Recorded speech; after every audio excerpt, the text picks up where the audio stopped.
गुरुपौर्णिमा 2025 श्रीपाद श्रीवल्लभ चरित्रामृत पारायणाचे महत्त्व आणि फलश्रुती. 10 जुलै 2025 रोजी गुरुपौर्णिमा साजरी होणार असून भारतीय परंपरेत गुरुला सर्वोच्च स्थान दिले जाते. या दिवशी गुरुपूजन करून त्यांच्या प्रती कृतज्ञता व्यक्त केली जाते. दत्त संप्रदायात दत्तगुरूंचा आद्य अवतार मानले जाणारे श्रीपाद श्रीवल्लभ यांचे कलियुगातील हे रूप विशेष महत्त्वाचे मानले जाते. श्रीपाद श्रीवल्लभांचा जन्म भाद्रपद शुक्ल पक्ष चतुर्थीला झाला, तर त्यांनी अश्विन कृष्ण द्वादशीला आपले अवतार कार्य संपवले.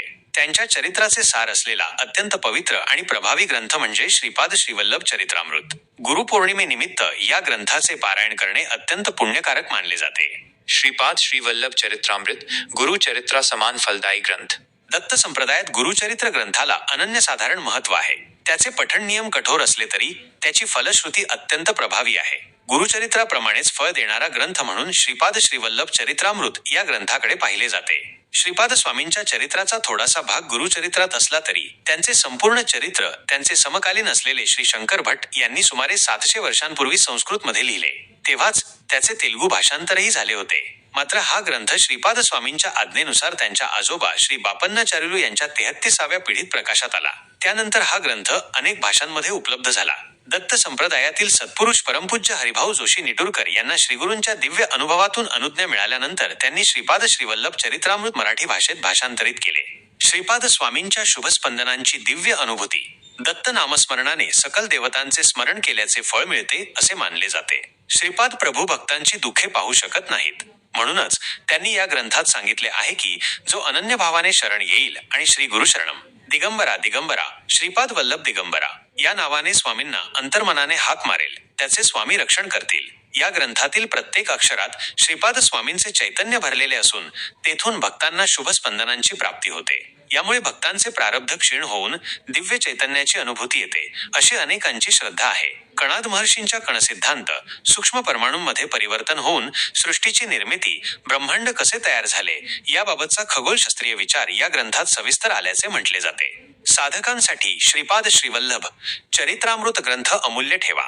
दत्ततत्वात शिवतत्व कसे सामावले आहे, शिवभक्तांना शिवमहिमा, रुद्राक्ष महिमा तसेच शिवपूजा कशी करावी, त्याचे महत्त्व व अर्थ व फायदे शनिप्रदोष महात्म्य या ग्रंथात आले आहे. यात शिवमहात्म्य, नवनाथ महात्म्य, दशमहाविद्या याबाबत विस्तृत माहिती आहे. अनेक शक्ती, देवता व शक्तिपीठे यांचेही वर्णन आहे. भगवान दत्तात्रेयांना अत्यंत प्रिय असलेले औदुंबर वृक्षाचे महत्त्व तसेच अत्यंत पवित्र आणि सर्व शक्ती संपन्न असलेल्या गायत्री मंत्रातील प्रत्येक अक्षराचा अर्थ आणि सामर्थ्य यांची माहिती हा ग्रंथ देतो.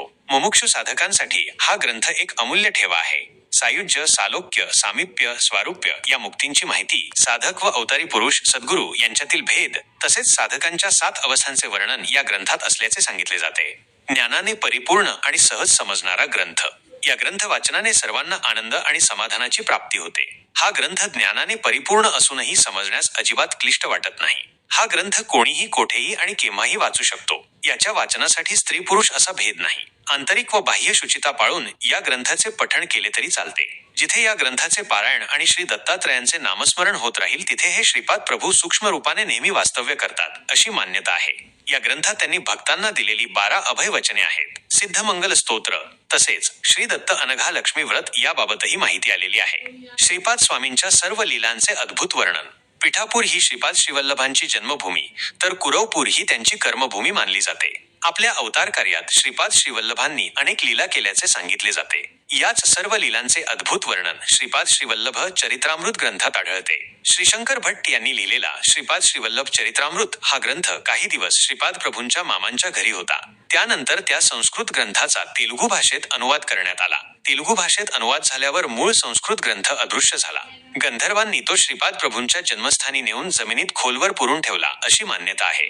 शंकर भट्टाने रचलेले चरित्रामृत श्रीपाद प्रभूंच्या दिव्य पादुकांजवळ ठेवून तो त्यांनी प्रभूंना वाचून दाखविला. ऐकण्यास आलेले 5 भक्त ते श्रवण करून धन्य झाले. श्रीपाद श्रीवल्लभ स्वामींचे आशीर्वचन.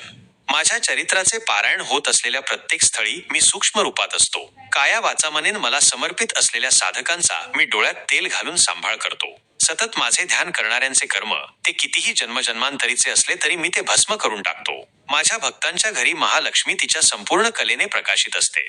तुमचे अंतःकरण शुद्ध असले तर माझा कटाक्ष सदैव तुमच्यावर असतो. श्रीपाद श्रीवल्लभ चरित्रामृत पारायणाची फलश्रुती. एका व्यक्तीच्या जन्मपत्रिकेप्रमाणे 27 नक्षत्रात भ्रमण करणाऱ्या नवग्रहांपासून मिळणारे अनिष्ट फळ निघून जाण्यासाठी श्रीपादांचे भक्त मंडल दीक्षा घेतात. एका मंडलामध्ये श्रद्धाभक्तीने श्रीपादांचे अर्चन केल्यास किंवा त्यांच्या दिव्य चरित्राचे पारायण केल्यास सर्व कामनांची सिद्धी होते. मन, बुद्धी, चित्त आणि अहंकार हे एका दिशेने आपली स्पंदने आणि प्रकंपने सोडत असतात. त्याचे प्रकंपन वेगळ्या 40 दिशांमध्ये प्रसरण पावतात. या 40 दिशांमधून होणारे प्रकंपन थांबून श्रीपाद प्रभूकडे वळवले तर ते श्रीपादांच्या चैतन्यात विलीन होतात.